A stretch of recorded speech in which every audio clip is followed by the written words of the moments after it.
Halo, selamat jumpa Bapak Ibu calon guru penggerak yang siap mengikuti simulasi mengajar pada tahap kedua.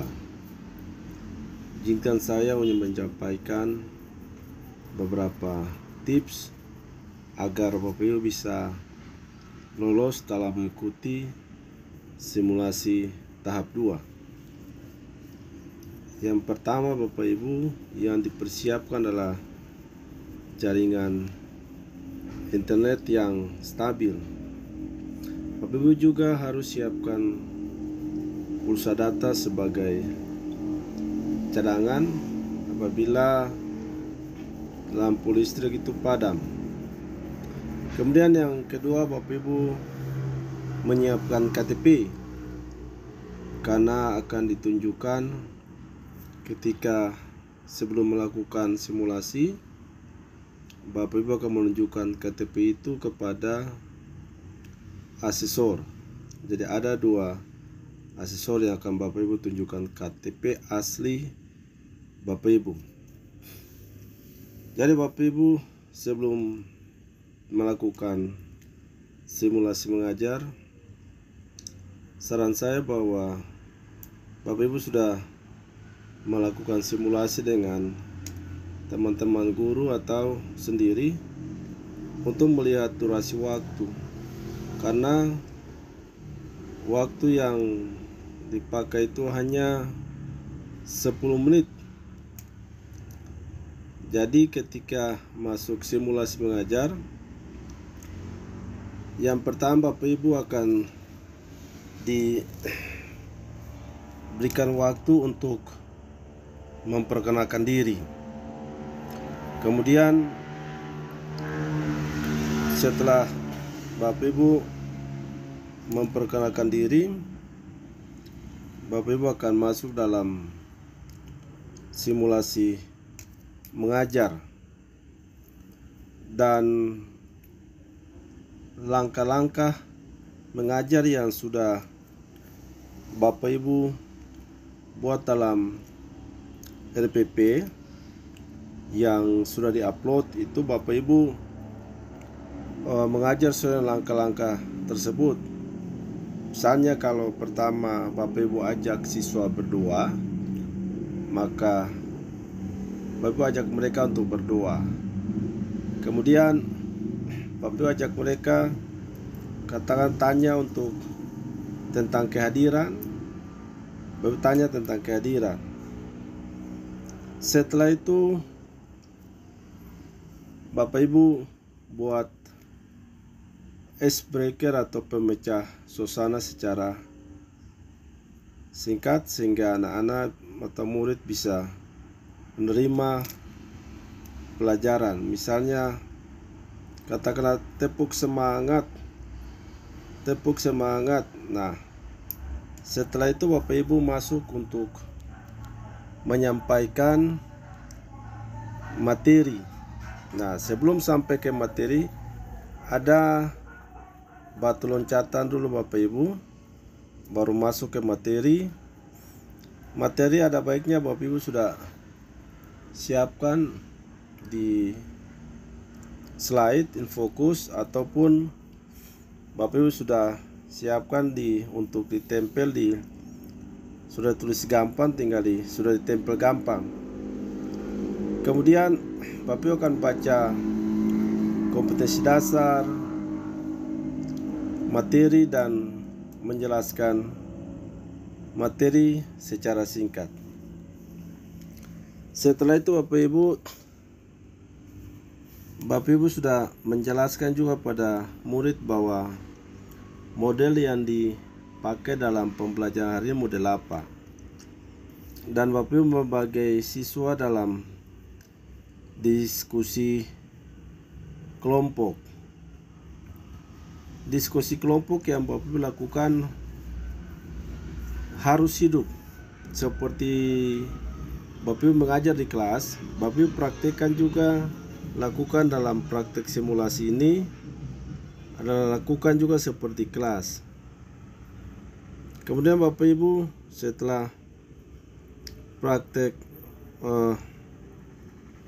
Setelah siswa diskusi, Bapak Ibu tanya mereka, adakah yang mereka ingin sampaikan atau mereka butuhkan sesuatu atau mereka kurang pahami. Nah, yang penting Bapak Ibu di sini harus ada interaksi antara siswa dengan guru, kemudian interaksi juga antara guru dengan siswa. Ketika mereka diskusi, Bapak Ibu tanya, ada sesuatu yang belum dipahami? Nah, kalau mereka jawab sudah, ya baik, sudah. Kemudian setelah itu ada kelompok tanya jawab atau presentasi. Berikan mereka kesempatan untuk presentasi. Karena dalam simulasi ini siswa harus banyak aktif dalam melakukan simulasi. Setelah semua kelompok, katakanlah 3 kelompok presentasi, Bapak Ibu masuk tanya jawab. Setelah tanya jawab suatu pertanyaan atau yang kemudian Bapak Ibu masuk di buat kesimpulan bersama dengan siswa atau murid, buatkan satu kesimpulan tentang pembelajaran hari ini. Kemudian jangan lupa Bapak Ibu buat evaluasi tentang pembelajaran yang sudah dilakukan dan berikan penugasan untuk pembelajaran berikutnya. Yang penting sini Bapak Ibu, dalam simulasi mengajar yang menjadi hal yang akan dinilai yaitu bagaimana Bapak Ibu mengembangkan lingkungan kelas, dapat memfasilitasi murid untuk belajar secara aman dan nyaman. Di sini Bapak Ibu guru juga harus menggunakan strategi komunikasi yang positif dan efektif, sehingga melalui instruksi yang dilakukan dalam pembelajaran tadi itu juga harus sesuai dengan karakteristik murid, serta bagaimana guru dapat membangun kepercayaan diri. Ketika melakukan interaksi jangan kelihatan gugup, tapi bagaimana bangun kepercayaan diri itu dari guru. Kemudian Bapak Ibu berikut yang kedua, Bapak Ibu harus mampu mendesain proses belajar yang efektif. Jadi proses belajar dalam yang dilakukan tadi itu berpusat pada murid atau student center. Jangan terlalu menyampaikan materi. Kemudian materi disampaikan tapi juga tidak banyak. Tetapi yang banyak itu Bapak Ibu bagaimana mengembangkan lingkungan kelas, memfasilitasi murid untuk dapat berinteraksi dengan baik, kemudian mendesain pembelajaran efektif, dan berpusat pada murid. Kemudian Bapak Ibu dalam mengajar lebih banyak kita memberikan instruksi seolah-olah kita sedang belajar di kelas yang sebenarnya. Dan model pembelajaran kita pakai, strategi mengajar yang kita pakai, usahakan murid lebih banyak aktif. Murid lebih banyak untuk aktif dalam pembelajaran atau lebih dominan gitu. Sehingga cara kita dalam mengembangkan pembelajaran itu kita juga harus siap alat-alat peraga kalau itu dibutuhkan sehingga pembelajaran itu kelihatan lebih baik. Kemudian Bapak Ibu jangan lupa kita harus merefleksi itu. Bagaimana setelah akhir pembelajaran yang dilakukan, kita tanya anak-anak, bagaimana anak-anak, apakah pembelajaran hari ini dapat kalian pahami atau menyenangkan menurut kalian. Nah, kita refleksi dengan mereka sehingga kita bisa mengetahui kekurangan kelemahan. Nah, Bapak Ibu, setelah selesai simulasi mengajar,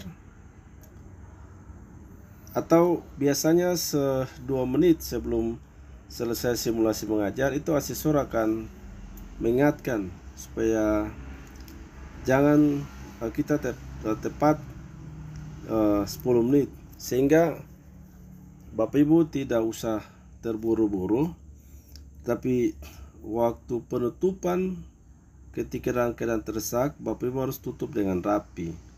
Tidak boleh terkesan terburu-buru. Jadi saran saya bagaimana Bapak Ibu harus banyak latihan untuk mengurangi tingkat grogi. Baik latihan sendiri maupun latihan dengan teman-teman untuk mengurangi tingkat grogi. Setelah simulasi Bapak Ibu akan diajak untuk berbincang-bincang dengan asesor, dan ada beberapa pertanyaan yang pasti ditanyakan, itu tentang metode mengajar yang Bapak Ibu gunakan itu apa. Kemudian metode mengajar yang digunakan itu apa kelebihan dan kekurangan dari metode mengajar tersebut. Dan kalau metode ini digunakan dalam pembelajaran yang di kelas, nah, apakah metode ini lebih tepat atau tidak? Kemudian Bapak Ibu, pertanyaan berikutnya, bagaimana metode mengajar yang tadi diterapkan itu dapat terapkan di kelas dengan baik atau tidak? Dan apakah Bapak Ibu untuk mampu mengajar secara normal dengan metode yang sudah Bapak Ibu sampaikan? Demikian Bapak Ibu, barangkali itu tips-tips yang bisa saya sampaikan. Tapi yang jelas Bapak Ibu berbanyak latihan sehingga mampu untuk melakukan simulasi itu dengan baik.